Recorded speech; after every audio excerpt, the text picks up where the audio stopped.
Hi, and welcome to our latest episode of the Kith Kin Podcast, Stories from the Hospitality Industry.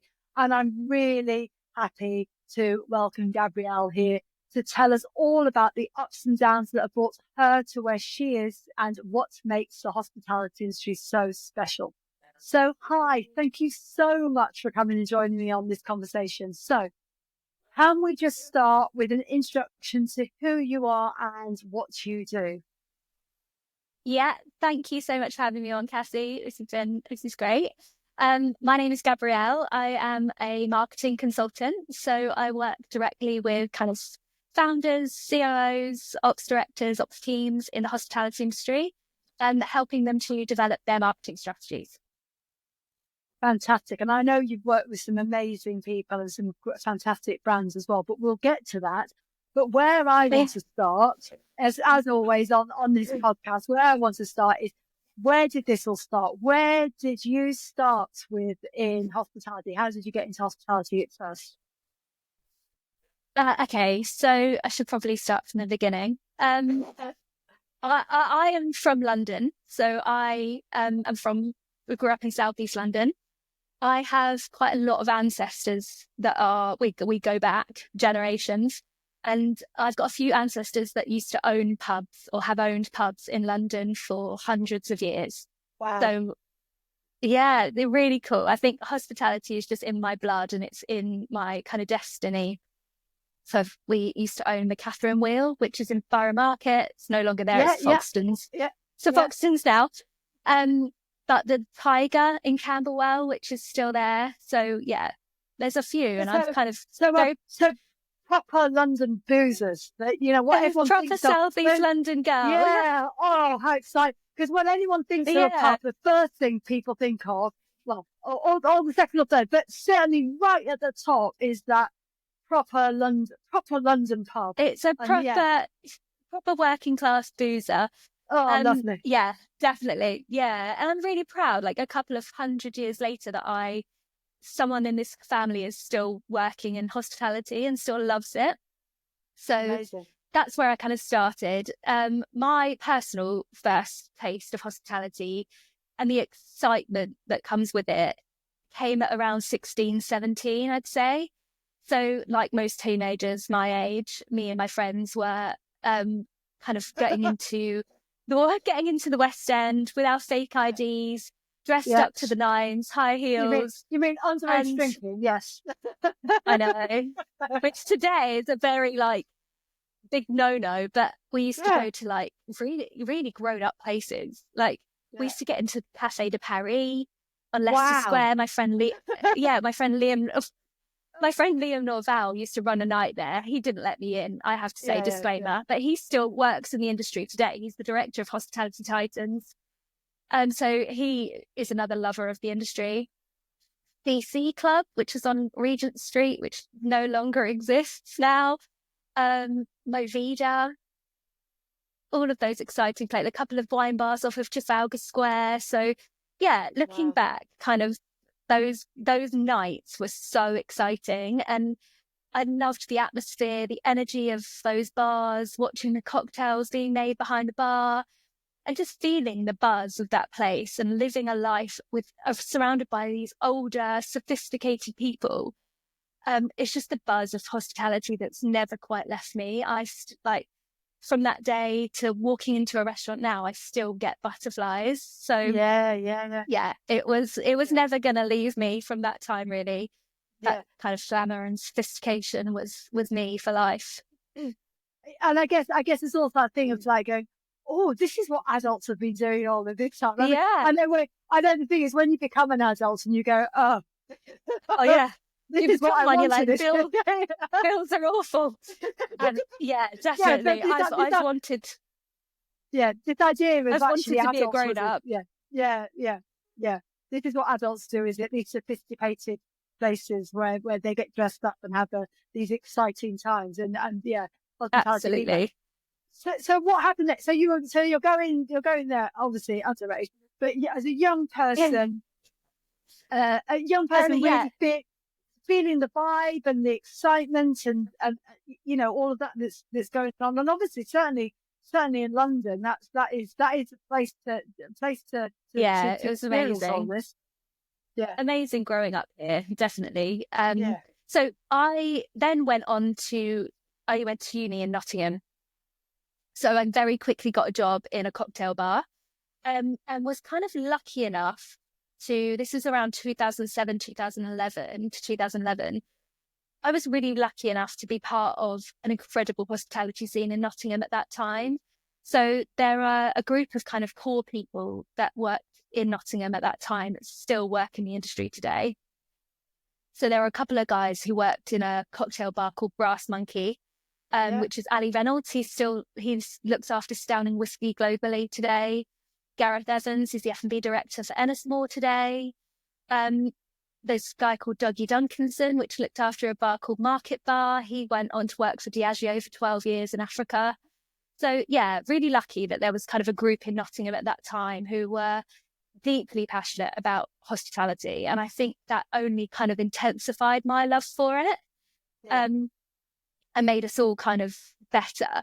I think one of the best things about our industry is it doesn't really matter how much success you've achieved. If you work in hospitality, you're in the same club. You can spot another hospitality person from a mile off, and you instantly have that camaraderie. Mostly because they're smiling, because we learn how to smile, don't we? And so learn to be nice. Mostly when people smile at you, you go, hospitality. Yeah, I think it's just it's a lovely industry where it's so non-hierarchical, so you can be mates with absolutely anyone. Actually, that you've just reminded me that there was a night when I used to work in Nottingham. We were all out for like a drink after shift, and in this kind of dodgy rock pub called Turfton. And absolutely out of nowhere, in walked Hester Blumenthal and Sat Baines. Yeah. And they were having an incredible night, and by the looks of it, and so were we. We were having a great night. And I was just a young bartender at the time, and we spent the night and early hours of the morning having like the best time and getting advice and just sharing stories about the industry. And I mean, this is 2010, like they were in the peak of their career. Peak. They certainly didn't peak then, but yeah, having a lot of success. It was very, very exciting. I mean, I don't think actually on the previous episode of this someone's mentioned Sat Baines, because obviously Sat Baines had his restaurant, he still does. Yeah, under an underpass in Nottingham. So it's a really quirky sort of very beautiful. But being in Nottingham and having his mate Heston come and visit would have been exactly. It's so cool. That moment, we were just a group of people who loved the industry and loved the work that we do. So that it was a real leveler. Yeah. And so I think my time in Nottingham, it all got a bit out of hand, and I think it was just so much fun. But all of those venues that you're describing, that was that's pretty much the independent scene in Nottingham, isn't it? That's it's so cool. And way back then, I mean, because actually, when people think about hospitality now, we do think a lot about the brands, but actually back then. So we're talking 15 years Nottingham ago. is full of independence. Yeah, it was the brands, but even the brands were there weren't very many brands on the high street. It was an independent scene in Nottingham. See, I'm Leicester, so just down the road. This rivalry. Anyone that knows Midlands knows there's a rivalry, Nottingham, Leicestershire. So I was at the same time. Absolutely. I had my venues in Leicester, but it was very much the independent scene had sort of dominated the landscape, and that made it very exciting because you had these really passionate people. Absolutely. You had a guy called John O'Mays on a few episodes ago. Yes. And he used to work at this really cool independent cocktail bar in Leicester called Myango. That was really cool. Really good scene in there. Really good music. Before like DJs like well, not DJs were cool, they've always been cool, but like you didn't really get that in independence before. And you had these like really cool cocktails and like really good like vinyl DJs. It was really good. Really good. It was a great time. But yeah, so that's me going back to my youth. I was operating independence at that time. But anyway, let's back to your story, not my story. I'll go reminiscing. Let's go back to your story. So what next? So you're in Nottingham. So yeah, I left Nottingham. I was having too much fun and fell 4 flights of a spiral staircase and broke my ankle. Oh wow! Yeah, don't feel too sorry for me. It was after a few tequilas.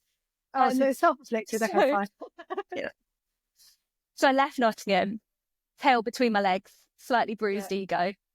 And after quite a severe dressing down from my mum, I decided to have a bit of a rebrand, grow up and get a job, get a proper job. Yeah. So I left the industry and went to work for a kind of... This is what parents do. They tell you, you're in hospitality, it's not a proper job. Buzzkill. Go and get a proper job. Yeah, go get a proper job. Yeah, exactly. Yeah. Which is bad because this is a proper job. This is an industry that I love. Yeah. So I grew up, got a proper job, worked for a B2B tech PR agency. But although I wasn't working for the industry, 2 of my most amazing dining experiences happened at that time that kind of defined the career I was going to have. So the incredible agency I worked for had a tradition that they would take us for incredible Christmas dinners every year. So I was there for a few years, but the first year I went to the chef's table at Caprice. And that, as you can imagine, was incredible. And that night just happened to be my birthday. So I was pulled into the kitchen. Yeah, it was amazing. I got pulled into the kitchen to cook a scallop course, and just the bars, like the dining in the kitchen was just incredible anyway. That the passion, just the intensity of the kitchen just was so exciting. The most magical part of that experience was the head chef and the sous chef that taught me that scallop dish is a guy called Sean Burbage and Jake Rumbelow. And I would then 10 years later end up working with them at the Ivy Collection. Oh, and this was 2012.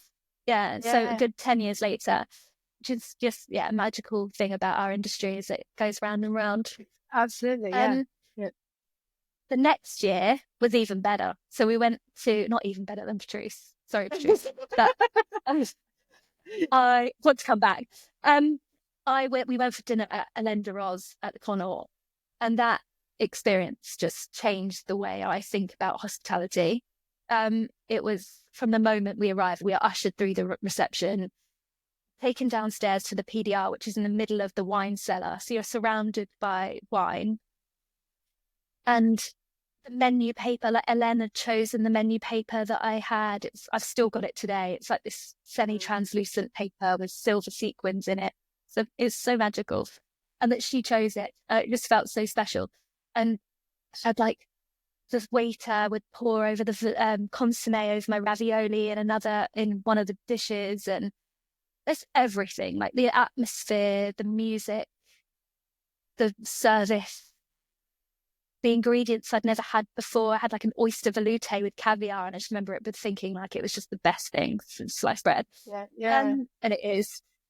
It was just, I think that full sensory experience and the way I can still remember it is exactly why I work to bring brand experiences to people today. Like it's exactly the reason I do what I do. And I think how lucky are we that we get to work in an industry that creates experiences and creates memories that stay with us for a lifetime. And like, what other industry can you say that does that? There is very little jobs out there that you can say that you contribute to people's happiest memories. And that's really special.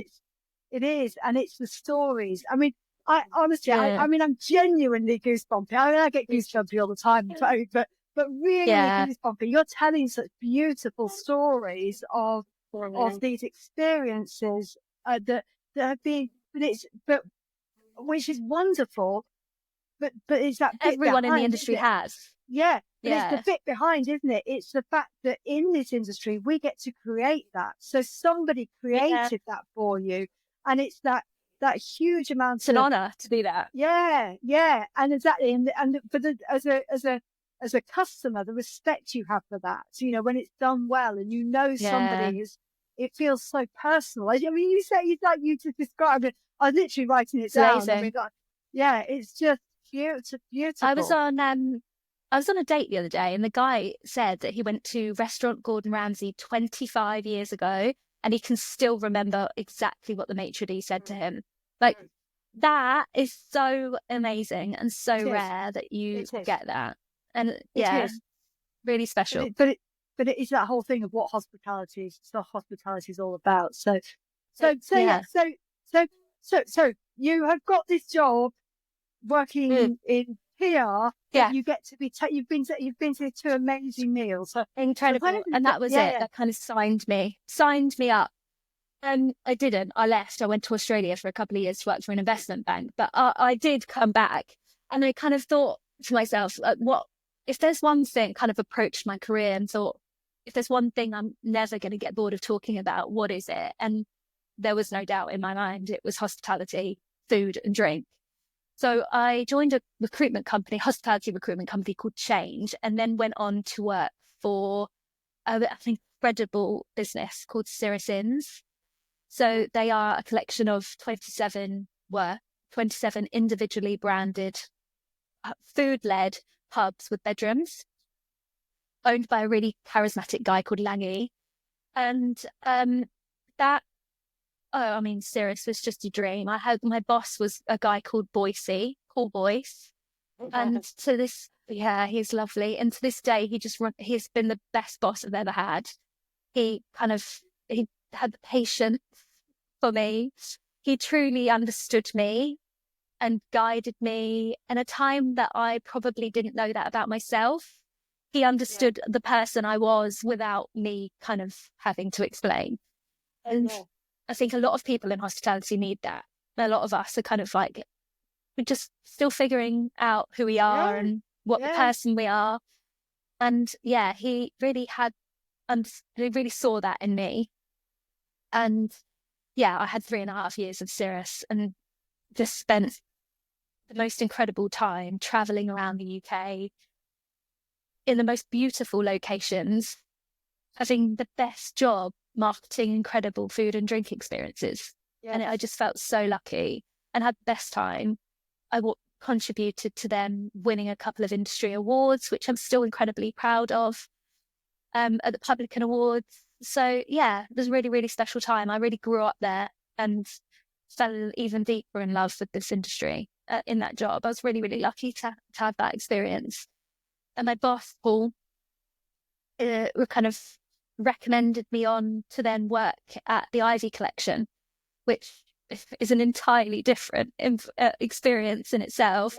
It wasn't the British countryside, that's for sure. I was kind of back in London, very fast-paced, high budget, high visibility environment.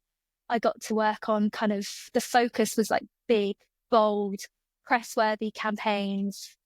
I opened a couple of sites for them. So I'd already done a launch with Cirrus, but I launched a couple of more with the Ivy Collection. So I launched their Chichester site on the South Coast, and I launched the Windsor site, helped to launch the Windsor site over Jubilee weekend, which was one of the wildest, it was most intense experiences of my career. It was incredible, big learning curves, but great. And then went on, so that was kind of a nationwide kind of, not high street, but premium luxury high street. No, absolutely. I'd say. I guess the fact that you have this passion for the industry anyway, as both having worked in it early, but also these really amazing experiences, which stories you are still carrying with yourself.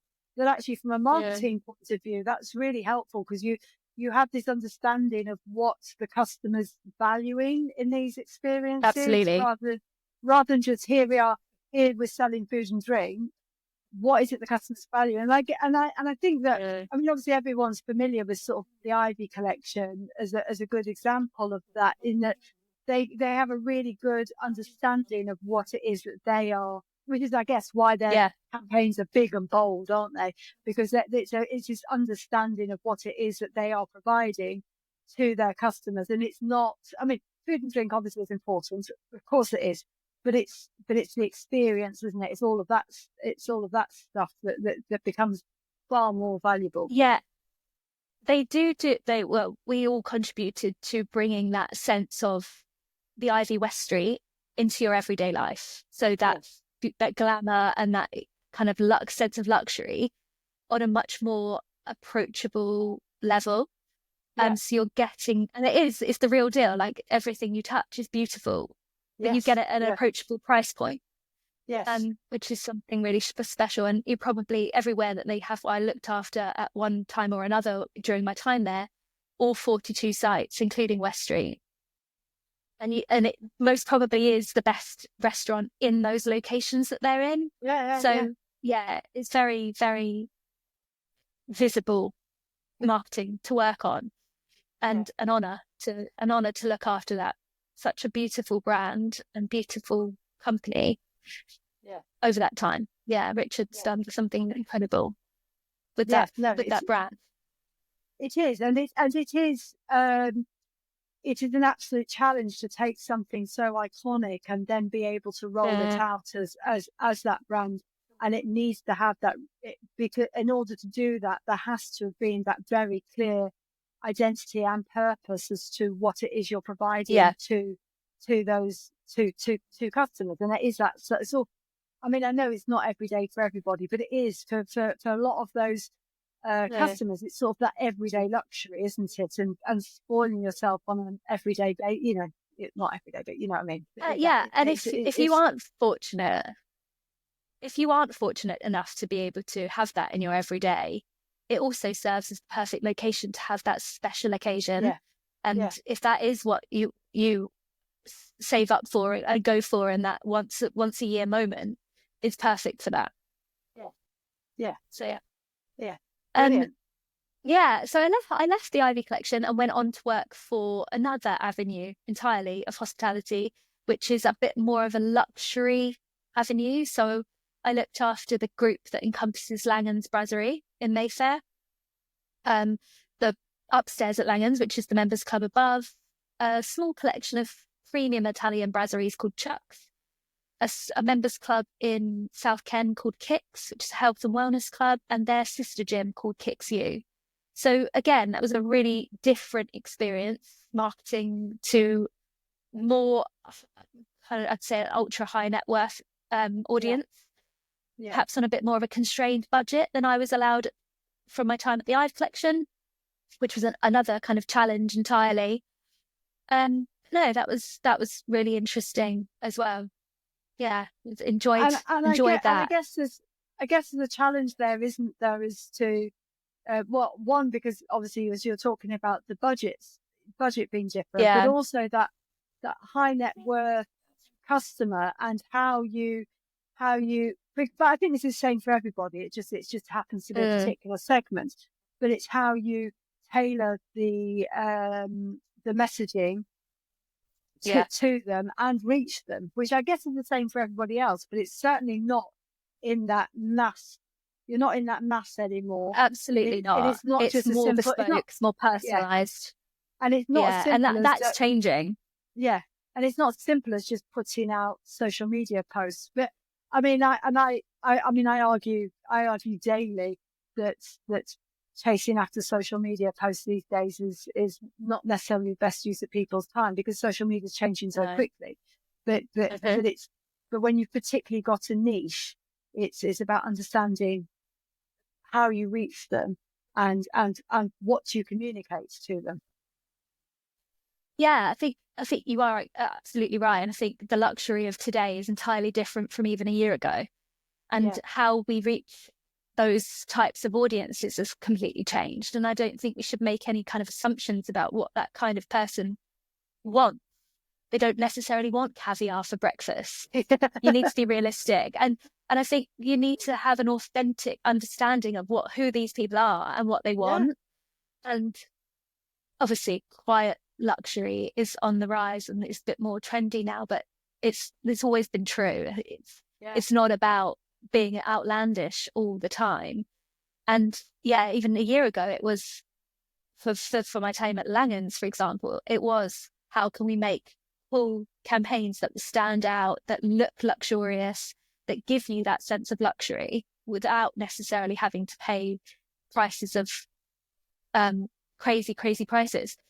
So, but even that sense of luxury, I've listened to a lot of podcasts recently. Rosie Shepherd has a great podcast about luxury hospitality, and how we approach the new luxury audience. So it's something that's really super interesting.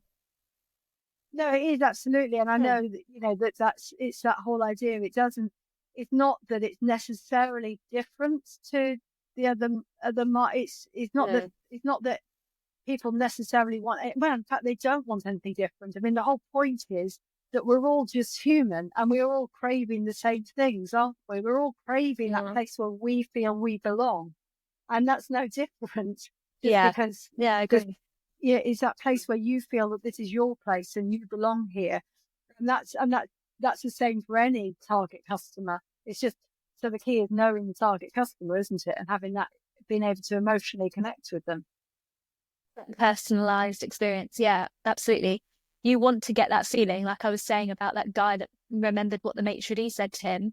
You want that experience everywhere you go. And it doesn't have to be at restaurant Gordon Ramsay. It can just be that beautiful place that you go and get your paper and a coffee on a Sunday morning. That's hospitality in my book, in my eyes. And it's this whole idea, isn't it, that I mean, I know when I opened my first place, it was, I'd worked in so many places and I was magpieing lots of ideas. But one of the key drivers for me had been, I'd worked with Michelin star chefs. And I was like, why is this only being saved for the posh places? Why can't this be much more everyday? And it was pulling that all back down into the more everyday scenario. It was part of the purpose of why I was creating it. But I always say exactly that, when somebody goes out just even for a takeaway coffee, they're going out to spoil themselves. You don't, they can make a coffee at home. Yeah. Or they can make, or in the office or whatever. They don't, if they are actually walking out the door to grab a coffee and to even stand in the queue, it's part of an experience about spoiling themselves, giving themselves a treat. It might not be, they might not be spending a lot of money on it, but it is still a treat and it's still important. So it's still part of an experience. Absolutely. I think, and to bring that back to marketing, I think that's even more of a reason to invest in something like an incredible CRM system, because the more you know about your guest, the more personalized your service can be. And I think even with the enhancements of AI within CRM systems, is that you can cheat the system and find ways of communicating to them that feels more personal according to their preferences.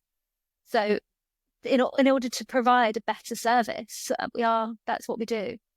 And absolutely. And I think that this keeps coming up as a sort of theme in when I'm talking to people on this podcast, is that the technology changes, particularly, I mean, we're in a moment now, post lockdown. So in fact, it's not even post lockdown, is it? We're talking about the last 18 months, even the last 6 months. Absolutely. How fast now people have recovered. How fast the technology is coming on board and how quickly businesses are able to adopt it and learn how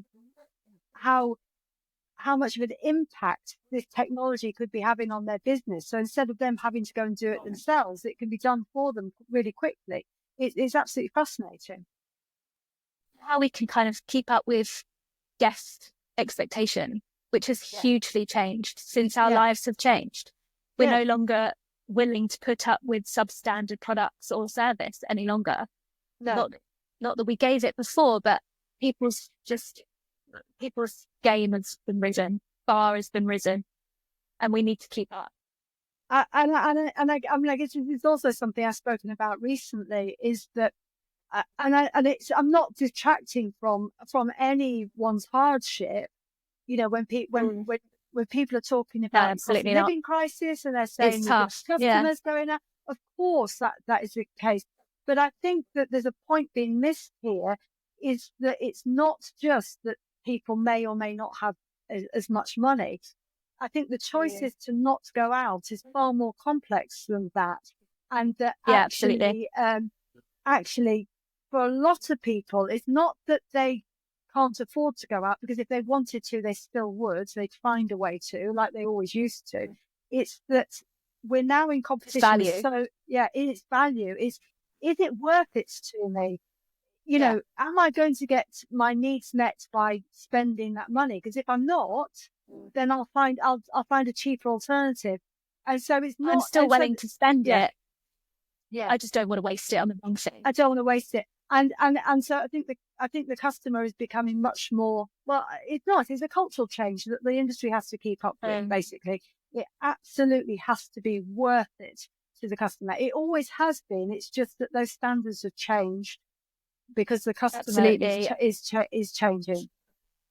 And we've never had it so tough, right? Like cost of living, Brexit, the new budget, like the kind of challenges presented to operators now it's never been harder.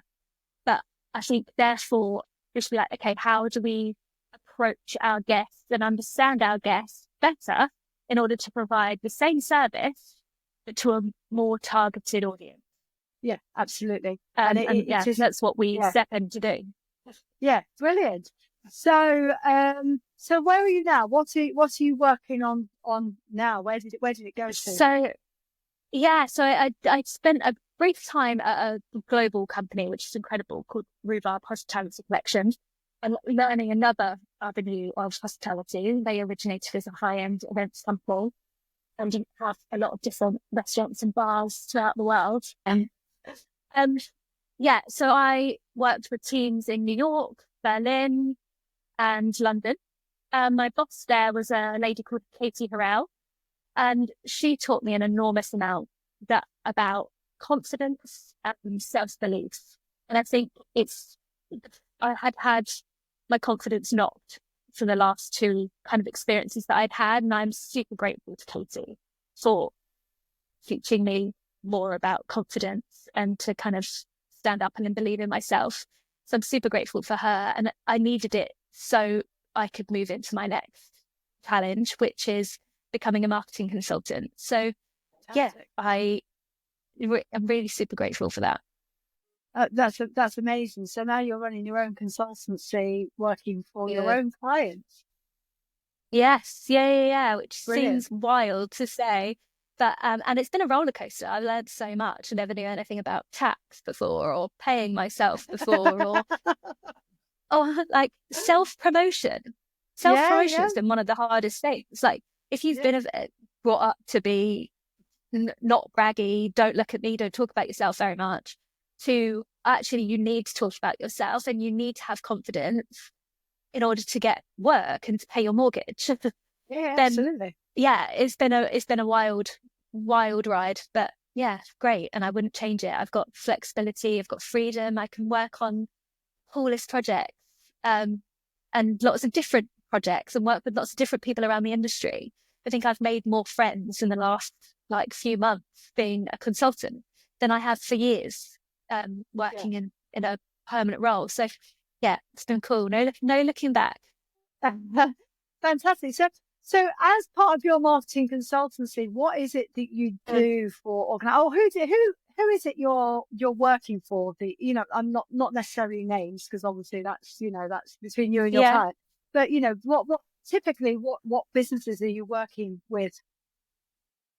So I've got a few ongoing retainers. So I'm working on launching a 2-story rooftop bar and restaurant in the centre of Dublin. Nice. So that's going to be a really cool project. It kind of is the tallest building in Dublin, overlooks Dublin. That will be launching in the summer.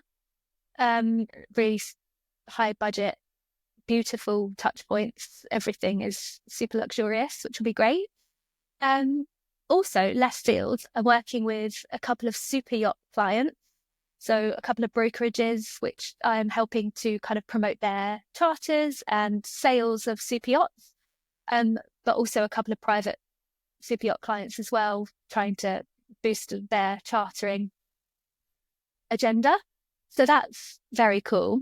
And a couple of other things can't really talk about, but no, totally understandable. So when you're working with a new client, what is it you need from them? What do they need to have an understanding of for you to understand their business and what they need? I think the challenge of consulting is that you have to get into a business and understand it very quickly in order to kind of ascertain the environment, understand where things might be or could be improved, where you can have the biggest impact, because you don't often have a lot of time. A lot of these projects are very hard and fast, and you want to make a big impact very quickly. So a deep understanding of their brand values, their audience, what tech stack they're using, what CRM system in particular that they're using currently, and then taking a look at their public-facing platforms, seeing what content is going out and how well you can communicate according to what you know about their values and their guest demographics. So everything else kind of is the prettiness and the bow that you put on the top, but it's the boring bit that really you have to understand. It's the data, it's the audience segmentation, it's that kind of foundations that you really need to understand in order to make the comms pretty on the top. Yes, and I think that's kind of so. As you say, working sort of sometimes with independent hospitality and the sort of smaller operators, sometimes that they are being flooded with sort of promises that, as I say, I think I mentioned it earlier, sort of like social media. Come and do your social media and everything will be great and we'll get you new customers through the door. But actually, if that pre-work hasn't been done, where you don't have the understanding of who the customer already is or what the customer wants, and but even more importantly, that who you are as a business, who are you? What are you doing? Those things are so important for somebody else to roll, to actually be able to create that communication for you, isn't it? And it's and I think I think places might get or people sometimes being told it's just social media, you just need to do more of this, and actually marketing is just colouring in. Yeah. Which I hear so often. I agree. I think social media managers do an incredible job and they're super talented at what they do. But I think some businesses make the mistake of bringing in social media managers too early or just taking that approach. Whereas I think you need to kind of have somebody with the experience in their career to understand the difference in demographics, the difference in kind of platform split, the understanding of what else is going on in the market, a commercially minded person, and also someone that understands consumer psychology, because you can put out a caption that says, come to dinner on Valentine's Day and have a set menu for £42. It's going to do the job for some people. But how could you twist that? How can you tell a story? How can you sell it and understand what people are after in order to sell it properly? I think that's the real difference between what a marketing director does and what each expert in their own individual silo does. Yeah, absolutely. And because it is understanding the purpose of the business, understanding the customer, and then knowing what the stories are that will tie the whole thing together, which is all about the emotional engagement, isn't it? Absolutely. And someone that can sit back from all of that and look at, okay, what's working, what's not working, how can we pivot? Why was that working and now it's suddenly not working? And kind of orchestrate each of those different specialisms in order to keep the kind of cogs whirring. So, and I guess it's really tough for you because actually a lot of marketing is sort of you're almost a scientist out there doing these experiments. And sort of like, you've got all the theory, but we need to experiment with all of this. We know the data, but we need to see where is it going to hit. And I imagine quite often in your role that actually you're always going to be working under constraints, because marketing always is. Absolutely. But you know, that constraint of both time and money. Yeah, exactly. Yeah, but the constraint of both time and money means that you need your depth of experience to be able to know what's likely to hit quickest. Yes. And that's where experience comes in. Absolutely. I agree. And also to have the bravery and the confidence to back your decision making, and to say, yes, okay, I backed such and such last week, but the environment and the landscape has changed so much in a month, a year, that no longer works. And now we have to put all of our budget, that hard-earned budget, that small margin that you have, we now need to put it in this direction. And for them to have the confidence in you and the trust in you to follow that direction as well. And for you to understand that might not work, because you know, we're living in such a fast-paced environment that what worked a month ago might not work, even with the best intentions and the best knowledge, might not work again. So, and the reason for that is partly because technology is moving so quickly, which it is. I mean, particularly social media. Oh, it just makes me like, it's so fast to how you have to try. You're not just keeping up. You're not just keeping up with the algorithms or the different platforms. You're keeping up with the trends on social media, and you're keeping up. You're trying to deal with the desensitization of the customers as well, which is tough to challenge. But so you've got all tech. But then I said, we were talking earlier just about the tech and the availability of data. But you're also changing, you know, particularly at the minute, just how. I know we just discussed it earlier, but that fast pace of cultural change of the customer as well, and it's just changing all the time. Absolutely, different, and learning kind of different ways to communicate with them, learning about how to keep them. Brand loyalty is really, really tricky, and I think I saw a post of yours actually not too many days ago that was saying about the race to the bottom in terms of pricing. That's the mistake that people often make by chasing customers. And really what you need to do is strap yourself in, learn the ride and enjoy it, and learn that things are going to change. The only thing that's consistent is change. It's exactly that. I know, I remember that post, and it's all about being, you can chase that. It's much more sustainable for you to become a magnet for customers, which is a tricky thing to do, but it requires that you need to know what your purpose is, and you need to sort of plant it in the ground and then build everything around it and be the magnet that pulls people in, rather than chasing after the next big thing, because it changes too fast. And having the strength to stick by it and not try and be everything to everyone. But think, no, this is my line in the sand. This is my kind of lightning rod, and I'm going to stick to it. And they will come if we're consistent in our messaging and consistent with our offering. They will come. If that is true. No, it's brilliant. Thank you so much. I mean, that is absolutely fascinating. Thanks for having me. Fascinating conversation. It's really, honestly, genuine pleasure. And how can people get hold of you if they want to find out more from you? I have a website, so the hospitalitymarketer.co.uk.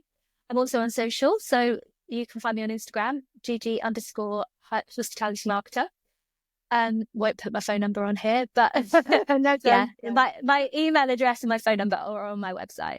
Okay, brilliant. That's absolutely fantastic. Thank you so much for your time. No worries. Thanks so much. Brilliant hearing from you. And honestly, your stories, some of them are really, really exciting, and it's exactly what's so lovely about the hospitality industry and our shared passion for it. Thank you so much. Should have a glass of wine and hear a few more of yours. I think 100%. I promise you next time I'm in London, I will come and let you know I'm there. Lovely to see you. Thanks, Cassie. Thank you.